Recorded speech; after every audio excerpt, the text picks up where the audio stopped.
Now, if you've ever seen a runner in slow motion, you'll have seen those calf muscles, how much they contract and then expand and explode every single time that our foot hits the ground. So in this episode, episode 5 of season 3, we're going to give you some calf exercises that'll make you fitter and stronger and more powerful and have less contact time on the ground with each and every stride. So let's roll those intros.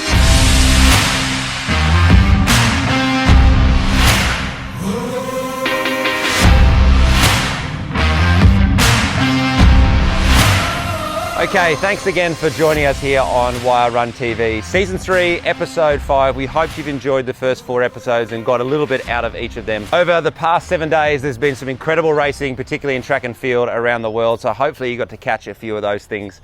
Now, as I said in the intros, our calf muscles are absolutely crucial, and I know whenever I've been to the physio, it's always a problem with my right calf, and the physio often tells me, Tom, you know, we really need to be looking more at prevention rather than a cure. So, as I said, in this episode, we're going to give you some calf exercises that not only strengthen the particular muscle down there, but also the ligaments and the tendons that support those around the ankle joint. And so just a little bit of a warning before we go into these exercises. If you're struggling at the moment with an Achilles problem, or you're coming back from Achilles injury, please work closely with your physio and your coach, as some of these exercises won't be perfect. Some of them might be a little bit too much for what you need at the moment.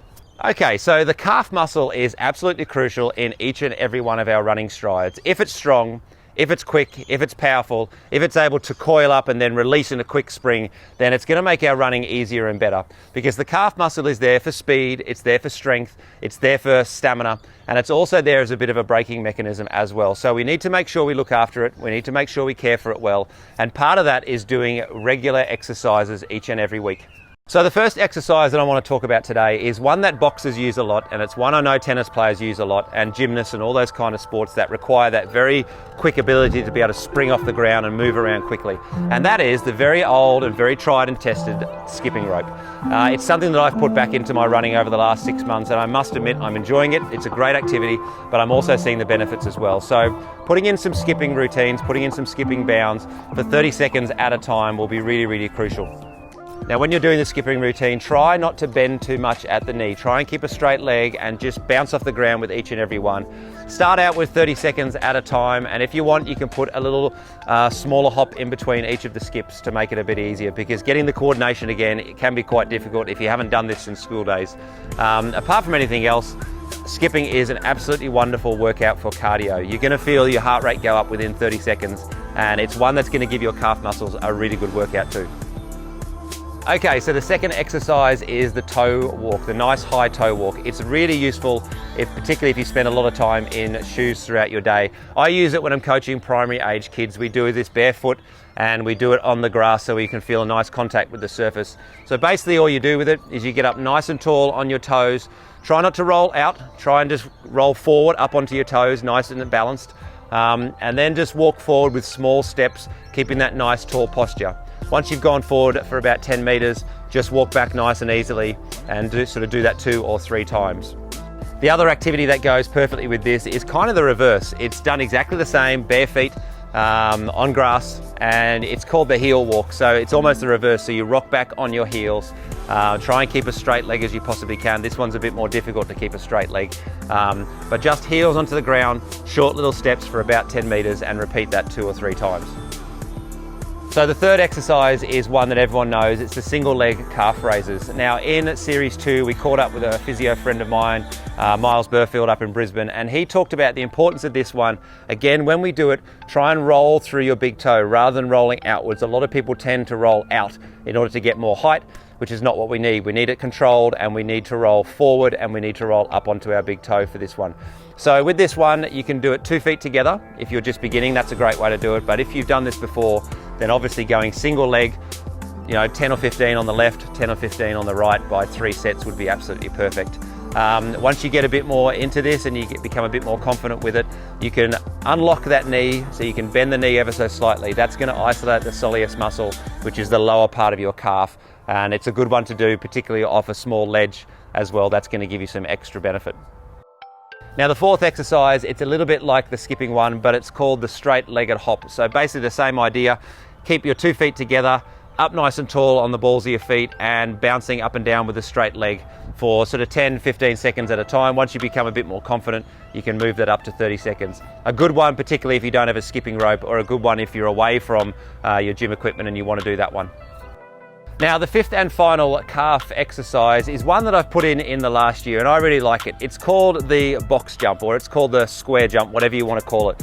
And basically this is how it works. We find ourselves a vertical line, and you start by bouncing or hopping left and right over this line, first with the left foot and then with the right foot.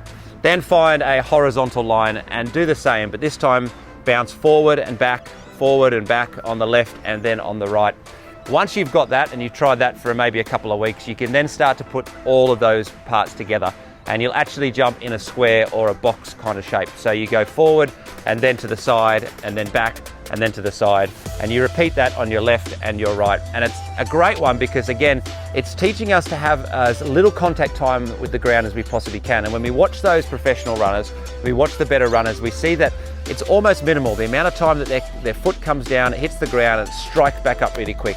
And that's the power that they have in their Achilles, and that's the power that they have in those calf muscles as well. So the square jump or the box jump is a really good one. It's a fun one, requires a lot of coordination to actually complete. So as I said at the beginning of this episode, prevention is far better than a cure. So by maintaining our calves with some exercises just for 5 or 10 minutes every couple of days, it's going to make our calves stronger, and we're going to be a fitter and a better athlete. And the best thing about these calf exercises is that you don't need to go to a specific place. We don't have to go to the gym to do these. We can do these really anywhere at all. I know myself, when I'm at work, if I find a set of stairs or if I find a little ledge on the side of the curb there, I'll just do some calf raises, or even while you're cleaning your teeth or watching the TV or feeding the dog or taking the dog for a walk or anything like that. You can put these in little 5 or little 10-minute sections each and every couple of days, and that'll be a huge benefit to your training. So that's it for episode 5. Thanks again for joining us. We hope you've got a little bit out of this. We know calf raises, and we know in particular the single-legged calf raise is quite a popular one, but maybe we've shown you 1 or 2 other little techniques or 1 or 2 other little drills that you can put in just to mix it up, just to put a bit of variation into your training. If this is the first time that you've watched one of our episodes, we really appreciate you stopping by to check us out. Hopefully you can like us on Instagram or Facebook or YouTube and get the episodes each and every week as they come up. If you're with us each and every week, we really do appreciate your support. We love putting these episodes out there, and we really appreciate the feedback that you give us as runners and viewers as well. So have a great couple of days of training. Enjoy the next week of running. Eat well, sleep well, rest well, and we'll see you in 7 days' time for episode 6 of Wire Run TV.